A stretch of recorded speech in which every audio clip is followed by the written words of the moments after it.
ശ്രീയ സജീവൻ നോക്കൂ, ഇപ്പോൾ ഇവിടെ നിജേഷ് അരവിന്ദ് പറഞ്ഞതുപോലെ ഈ വിഷയവുമായി ബന്ധപ്പെട്ട് ഏതൊരു ചോദ്യം കോൺഗ്രസുകാരോട് ചോദിക്കുമ്പോഴും ഈ നിലയിൽ മറ്റു ചില പേരുകൾ നിരത്തിയുള്ള രക്ഷപ്പെടലാണ് സാധാരണഗതിയിൽ നടക്കുന്നത്. അപ്പോൾ അങ്ങനെ നടക്കാതിരിക്കണമെങ്കിൽ ഈ വയനാട്ടിലെ വിഷയത്തിലടക്കം കോൺഗ്രസ് നേതൃത്വം മറുപടി പറയണമെങ്കിൽ അതിന് ചില ചോദ്യങ്ങൾ ഉണ്ടാകണം. ആ ചോദ്യങ്ങൾ മാധ്യമങ്ങളുടെ ഭാഗത്തുനിന്ന് പോലും ഉണ്ടാകുന്നില്ല എന്നുള്ളതാണ് ഈ വിഷയം തന്നെ സജീവമായി സമൂഹത്തിന് മുന്നിൽ ചർച്ച ചെയ്യപ്പെടാതിരിക്കാൻ കാരണം എന്നു കരുതി എത്ര നാൾ ഈ വിഷയത്തിൽ ഇങ്ങനെ കോൺഗ്രസിന് ഒളിച്ചുകളി തുടരാനാകും? ശ്രീയ സജീവൻ,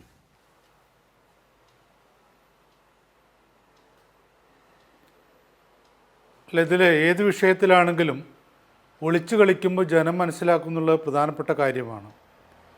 ഇവിടെ ഇന്ന് പ്രതിപക്ഷ നേതാവ് ഒരു വലിയ അഴിമതി ആരോപണമൊക്കെ ഉന്നയിച്ചിട്ടുണ്ട്. അദ്ദേഹം വളരെ രൂക്ഷമായിട്ട് എപ്പോഴും ഏത് സമയത്ത് അഴിമതി ആരോപണം ഉന്നയിക്കുമ്പോൾ അവസാനം മുഖ്യമന്ത്രിയുടെ നേരെയാണ് അദ്ദേഹം കൊണ്ടുവരാറുള്ളത്. ഇന്നും അതേപോലെ തന്നെ മുഖ്യമന്ത്രിക്കെതിരെയാണ് അഴിമതി ആരോപണം ഉന്നയിച്ചിട്ടുള്ളത്. പക്ഷേ അദ്ദേഹത്തിൻ്റെ ഭാഗത്തു നിന്ന് നല്ല കാര്യമാണ്. കാരണം അഴിമതി എവിടെയൊക്കെ ഉണ്ടെങ്കിൽ അതിനെതിരെ നിൽക്കുക എന്ന് പറയുന്നത് നല്ല കാര്യമാണ്. പക്ഷേ ഈ വിഷയത്തിൽ വയനാട്ടിൽ ഈ സംഭവം നടന്നിട്ട് വയനാട്ടിൽ എൻ വിജയൻ മരിച്ചിട്ട് എൻ വിജയനും അദ്ദേഹത്തിൻ്റെ മകനും മരിച്ചിട്ട് എത്ര ദിവസമായി? അതുമായി ബന്ധപ്പെട്ട് ഈ അഴിമതി ആരോപണം ഉന്നയിക്കപ്പെട്ടിട്ട് എത്ര ദിവസമായി? എൻ വിജയനും പീറ്ററും തമ്മിലുണ്ടാക്കിയിട്ടുള്ള കത്ത് അഗ്രിമെൻറ്റ് അത് പുറത്തു വന്നിട്ട് എത്ര ദിവസമായി? എൻ വിജയൻ KPCCക്ക് അയച്ച കത്ത് പുറത്തേക്ക് വന്നിട്ട് എത്ര ദിവസമായി? ഇതൊക്കെ ആയിട്ട് പോലും ഈ കോൺഗ്രസിൻ്റെ സംസ്ഥാന നേതൃത്വം ഇത് കാണാതിരിക്കുന്നിടത്താണ് പ്രശ്നം. ഇപ്പം നിജേഷ് പറഞ്ഞ പോലെ നമുക്ക് കരുവന്നൂരിനെ കുറിച്ച് സംസാരിക്കുക. കരുവന്നൂരിലെ അഴിമതിയുമായി ബന്ധപ്പെട്ട ചർച്ച നടക്കുമ്പോൾ ഞാൻ തീർച്ചയായിട്ടും അതിൽ സംസാരിച്ച ഒരാളാണ്, നിഷ്പക്ഷമായി തന്നെ സംസാരിച്ച ഒരാളാണ്. നമുക്ക് നെടുങ്കണ്ടത്താണെങ്കിലും അങ്കമാലിയാണെങ്കിലും ഒക്കെ പറയുമ്പോൾ ആ വിഷയമാണ് സംസാരിക്കേണ്ടത്. ഇവിടെ ഇപ്പോഴുള്ളത് വയനാടാണ്. വയനാട്ടിലെ സ്ഥിതി എന്താണ്? വയനാട്ടിൽ 3-4 രേഖകൾ തന്നെയുണ്ട്, കുറേ ആളുകളുടെ മൊഴിയുണ്ട്. ഈ കാര്യങ്ങളൊക്കെ ഉണ്ടാകുമ്പോൾ അതുമായി ബന്ധപ്പെട്ടാണ് പറയേണ്ടത്. ഇപ്പോൾ പറയുന്നത് നേരത്തെ അവിടെ അഴിമതിയുടെ മാഫിയ ഉണ്ടായിരുന്നു, ഇപ്പോൾ അത് ഞങ്ങൾ തുടച്ചു നീക്കി. അഴിമതി മാഫിയ ഉണ്ടെങ്കിൽ അവർ കുറേ നിയമനങ്ങൾ അനധികൃതമായിട്ട് കാശ് വാങ്ങി കൊടുത്തിട്ടുണ്ട് എങ്കിൽ ആ ആളുകളെ പാർട്ടിയിൽ നിന്ന് പുറത്താക്കുക മാത്രമല്ല ചെയ്യേണ്ടത്, ആ ആളുകളെ കൃത്യമായിട്ടും ഈ പോലീസിന് മുമ്പിൽ നിയമത്തിന് മുമ്പിൽ എത്തിക്കുക എന്ന് പറയുന്നതാണ് ഏറ്റവും പ്രധാനപ്പെട്ട കാര്യം. അതെന്തുകൊണ്ട് ചെയ്തില്ല? ഇവരിപ്പോൾ പറയുന്ന ഡോക്ടർ സണ്ണി പറയുന്നത് എന്തുകൊണ്ടാണ് തനിക്കെതിരെ നടപടി വന്നതെന്ന് അദ്ദേഹത്തിൻ്റെ ബൈറ്റ് ഇപ്പോൾ വന്നിട്ടുണ്ടല്ലോ. അദ്ദേഹം പറഞ്ഞിട്ടുള്ളത് 17 പേരുടെ ലിസ്റ്റ് എനിക്ക് തന്നു, ആ 17 പേരിൽ ഒരാളെപ്പോലും നിയമിക്കാൻ കഴിയുമായിരുന്നില്ല, കോൺഗ്രസ്സുകാർ ആണ് എന്നുള്ള ഒറ്റ കാര്യമല്ലാതെ 17 പേർക്കും യോഗ്യത ഉണ്ടായിരുന്നില്ല എന്നുള്ളതാണ്. ഇനി ഒരു കാര്യം സമ്മതിക്കുക, കാരണം ഏതൊരു പാർട്ടി ബാങ്ക് നടത്തുമ്പോഴും സർവീസ് സഹകരണ സൊസൈറ്റികൾ നടത്തുമ്പോഴും അവരുടെ ആളുകൾക്ക് നിയമനം കൊടുക്കാനുള്ള ശ്രമം അതിപ്പോൾ പുതിയതൊന്നുമില്ല, എത്രയോ കാലമായിട്ട് നടന്നു വന്നിട്ടുള്ള കാര്യമാണ്. അങ്ങനെ ഉണ്ടാകും. പണ്ടങ്ങനെ റാങ്ക് ലിസ്റ്റ് ഒന്നുമില്ലല്ലോ, ഓരോരുത്തർക്കും ഇത് കൊടുക്കാറുണ്ട്. അതെല്ലാ പാർട്ടികളും സംഗതി ചെയ്യാറുണ്ട്. പക്ഷേ ഇവിടുത്തെ പ്രശ്നം അതല്ല.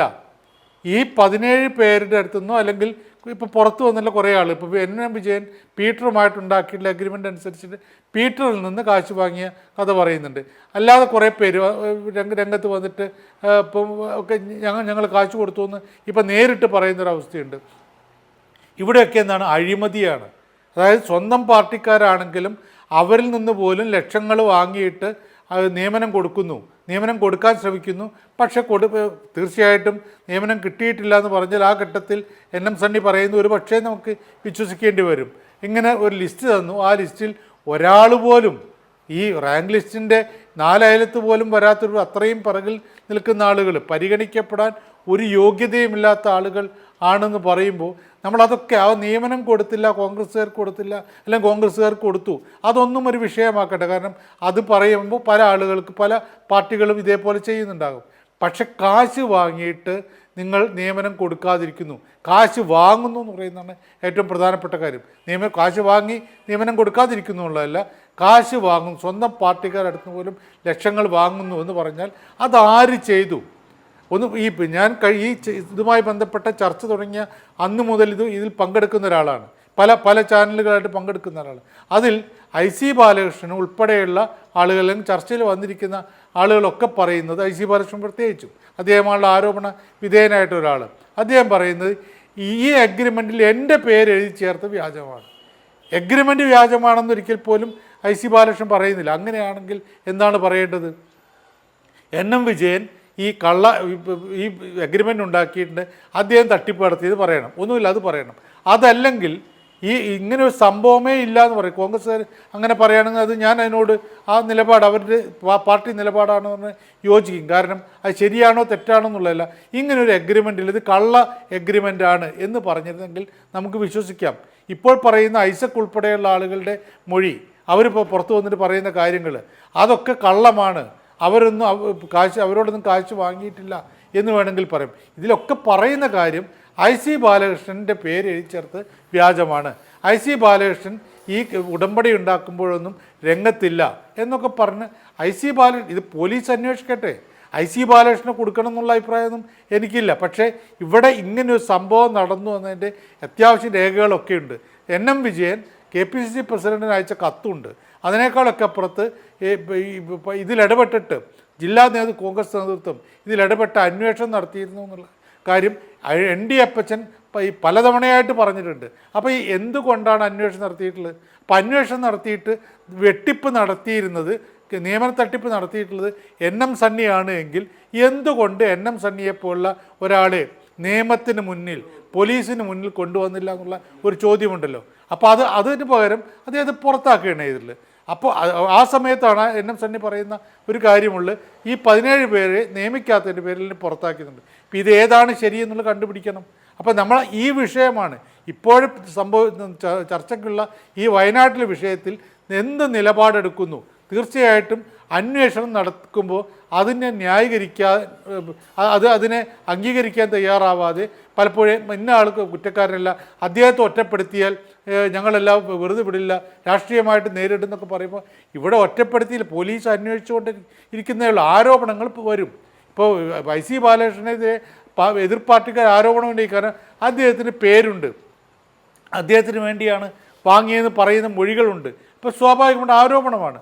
പോലീസ് അന്വേഷിക്കട്ടെ എന്ന് വെച്ച് മാറി നിൽക്കുകയാണ് കോൺഗ്രസ്സുകാർ ചെയ്യേണ്ടത്. അതിന് പകരം IC ബാലകൃഷ്ണനെ ന്യായീകരിക്കുന്ന നിലപാടിനോട് യോജിക്കാൻ കഴിയില്ല. ഈ പ്രശ്നം പറയുമ്പോൾ ഇതിനെക്കുറിച്ച് പറയാതെ കരുവന്നൂർ ശരിയാണ്, നെടുങ്കണ്ടം ശരിയാണ്, ഈ കാര്യങ്ങളൊക്കെ മറ്റ് പല സ്ഥലങ്ങളിലും നടക്കുന്ന അഴിമതിയെക്കുറിച്ച് നമുക്ക് അപ്പോൾ സംസാരിക്കാം. ഇവിടെയുള്ള കാര്യത്തിൽ ശക്തമായ നടപടി വേണമെന്നല്ലേ പറയേണ്ടത്. എനിക്ക് അത്ഭുതം തോന്നിയിട്ടുള്ളത് KPCC പ്രസിഡന്റോ അല്ലെങ്കിൽ പ്രതിപക്ഷ നേതാവോ ഇതിനെക്കുറിച്ച് ഒന്നും പറയുന്നില്ല എന്നുള്ളതാണ്. അവരുടെ പാർട്ടിയിൽ നടക്കുന്നതായിട്ട് ആരോപണം ചോദ്യം അത് സ്വാഭാവികമായി മാധ്യമപ്രവർത്തകരുടെ ഭാഗത്തുനിന്ന് ഉണ്ടാകണം, അത് ഉണ്ടാകുന്നുമില്ല. അപ്പോൾ ആ പരിലാളന കോൺഗ്രസിന് കിട്ടുന്നത് എങ്ങനെ എന്നുള്ളതുമുണ്ട്. അത് അങ്ങിലേക്ക് ഞാൻ വിശദമായി അടുത്ത ഘട്ടത്തിൽ ആ ചോദ്യവുമായി വരാം.